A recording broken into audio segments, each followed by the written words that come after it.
नमस्कार दोस्तों, कैसे हैं आप लोग।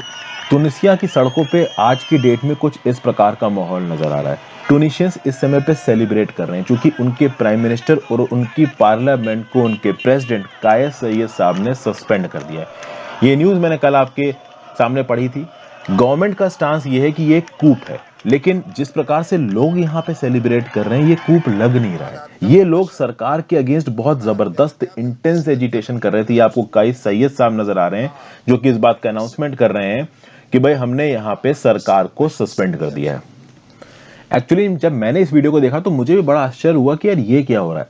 तो मैं आपको यहाँ पे पूरे मैटर को समझाता हूँ। और बेसिकली अभी आज के द हिंदू के एडिटोरियल में इसके रिस्पेक्ट में एक आर्टिकल छपा है, वहां पे भी कुछ अच्छी न्यूज दी हुई है।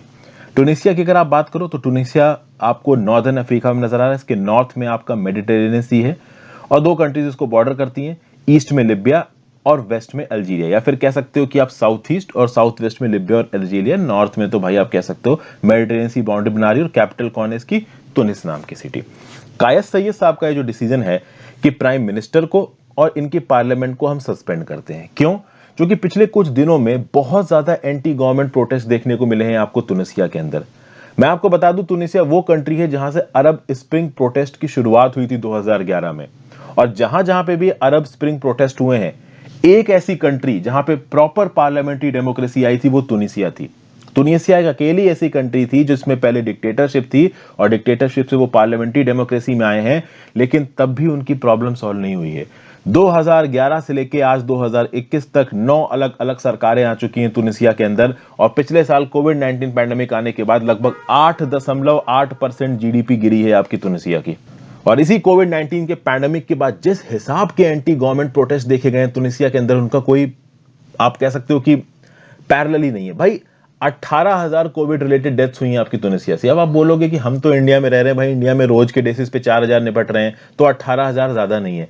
मैं आपको बता दूं, तुनिसिया की आबादी केवल 11.8 मिलियन है। 1 करोड़ 18 लाख की आबादी वाले देश में अगर 18,000 लोग कोविड-19 की वजह से मरते हैं, तो आप कह सकते हो this is one of the highest per capita death rates in the world. अभी तक तुनिसिया की केवल 7% आबादी पूरी तरीके से वैक्सीनेटेड हुई, जबकि खास बात यह है कि ओवरऑल अगर आप इनकी आबादी देखो, 1 करोड़ 18 लाख तो ज्यादा इनकी आबादी है नहीं। तो वैक्सीनेशन का रेट यहां पे तेज होना चाहिए, बट एक्चुअली में नहीं है। पिछले हफ्ते सरकार ने लोगों को खुश करने के लिए अनाउंस किया कि भाई जो भी 18 साल से ज्यादा का है उसको हम वैक्सीनेशन करने की परमिशन देते हैं। भाई लाइन लग गई, स्टैम्पीड हो गई, लोग दौड़ दौड़ के भागने लगे। स्टैम्पीड में कई लोगों की जान चली गई। प्राइम मिनिस्टर हिचिम मेचिची के अगेंस्ट बहुत ज्यादा गुस्सा था लोगों के अंदर। प्राइम मिनिस्टर ने लोगों को थोड़ा बहुत खुश करने के लिए हेल्थ मिनिस्टर को निकाल भी दिया, सैक भी कर दिया। उसके बावजूद पूरे तुनिसिया में प्रोटेस्ट हो रहे हैं। 25 जुलाई को तुनिसिया का रिपब्लिक डे था। प्रोटेस्ट ब्रोक हो सके जो वहां की रूलिंग पार्टी थी एनाहाडा, जिसके मेंबर्स आपके पार्लियामेंट में थे, जिसी के आपके मेंबर हैं वहां के प्राइम मिनिस्टर हिचिम मेचिची। भाई इनके खिलाफ इतना प्रोटेस्ट, इनकी पार्टी तक के ऑफिस में लोग घुस गए, तोड़फोड़ मचाई। और ओवरऑल यहां पे अब फिर प्रेसिडेंट सायद ने इंटरवीन किया। अब आपको थोड़ा बहुत तुनिसिया की पॉलिटी को समझना पड़ेगा। इंडिया के आप बारे में जानते हैं कि इंडिया में जो हमारे प्राइम मिनिस्टर हैं मोदी जी, वो पॉपुलरली इलेक्टेड प्राइम मिनिस्टर हैं, लोगों ने डायरेक्ट वोट डाल के उनको जिताया है। लेकिन जो हमारे प्रेसिडेंट है रामनाथ कोविंद साहब, वो इनडायरेक्टली इलेक्टेड है। मैंने कॉन्स्टिट्यूशन लक्ष्मीकांत में आपको पढ़ाया है, जाके लक्ष्मीकांत की सीरीज देखिए। लेकिन तुनिसिया में यह हिसाब नहीं है। तुनिसिया में प्रेसिडेंट और पार्लियामेंट दोनों पॉपुलरली इलेक्टेड हैं, मतलब दोनों को लोगों ने डायरेक्टली इलेक्ट किया है। सबसे खास बात यह कि इनकी ताकत अलग अलग है। अगर आप वहां के प्रेसिडेंट की बात करो तो टूनिसियन कॉन्स्टिट्यूशन के अंदर जो प्रेसिडेंट काइस सैयद साहब हैं आपके तुनिसिया के, उनके पास चार्ज है फॉरेन अफेयर्स का और मिलिट्री का, यानी देश की फॉरेन पॉलिसी और देश की मिलिट्री के इंचार्ज प्रेसिडेंट काइस सैयद है। लेकिन प्राइम मिनिस्टर और पार्लियामेंट रिस्पॉन्सिबल है day to day affairs of the governance के लिए। तो डेली बेसिस पे एडमिनिस्ट्रेशन पॉलिसी चलाना काम प्राइम मिनिस्टर का है और फॉरेन पॉलिसी और मिलिट्री को देखना काम है सैयद का, कायस सैयद जो कि प्रेसिडेंट है। अब हुआ यहां पे ये कि जब ज्यादा प्रोटेस्ट होने लगे प्राइम मिनिस्टर के अगेंस्ट में, वहां की पार्लियामेंट के अगेंस्ट ने, तो कायस सैयद ने यहां पे प्राइम मिनिस्टर और पार्लियामेंट को सस्पेंड कर दिया। अब जब कायस सैयद ने सस्पेंड किया है तो इनके ऊपर इल्जाम लगाया जा रहा है कि इन्होंने कूप किया है, तख्ता पलट किया है। जबकि कायस सैयद यहां पे बोल रहे हैं कि मैंने तख्ता पलट नहीं किया है, मैं एक रिप्रेजेंटेटिव गवर्नमेंट जल्दी ही यहां पे बनवाऊंगा। अब प्रॉब्लम यहां पे यह है कि इस तख्ता पलट में मिलिट्री ने कायस सैयद की मदद की है। तो कल की डेट में कायस सईद अपनी बात पर से पलट जाते हैं और अपने आप को डिक्टेटर घोषित कर देते हैं, तो जहां से तुनिसिया ने शुरुआत की थी स्क्वायर वन पे तुनिसिया पहुंच जाएगा, फिर से वो एक डिक्टेटरशिप में बदल जाएगा। और यही लोग जो यहां पे अभी जश्न मना रहे हैं, ये फिर से दुखी हो जाएंगे।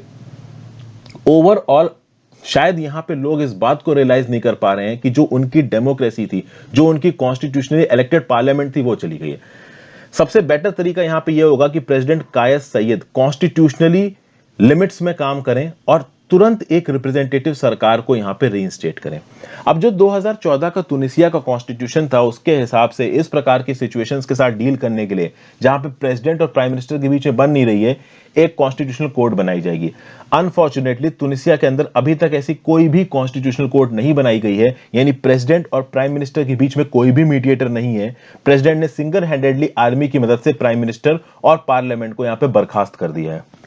अभी this is a news in transition, इसमें आगे क्या होता है ये देखिए आगे आने वाले समय में ही पता चलेगा। लेकिन इमीडिएट बेसिस पे कायस सईद को एक नई पार्लियामेंट इलेक्ट करनी चाहिए, एक नया प्राइम मिनिस्टर इलेक्ट करना चाहिए, क्योंकि अगर कायस सईद यहां पे प्राइम मिनिस्टर और पार्लियामेंट का काम ले लेंगे तो that is against the constitution of Tunisia. फिर तो वही बात हो जाएगी कि वो डी फैक्टो डिक्टेटर हो जाएंगे तुनिसिया के।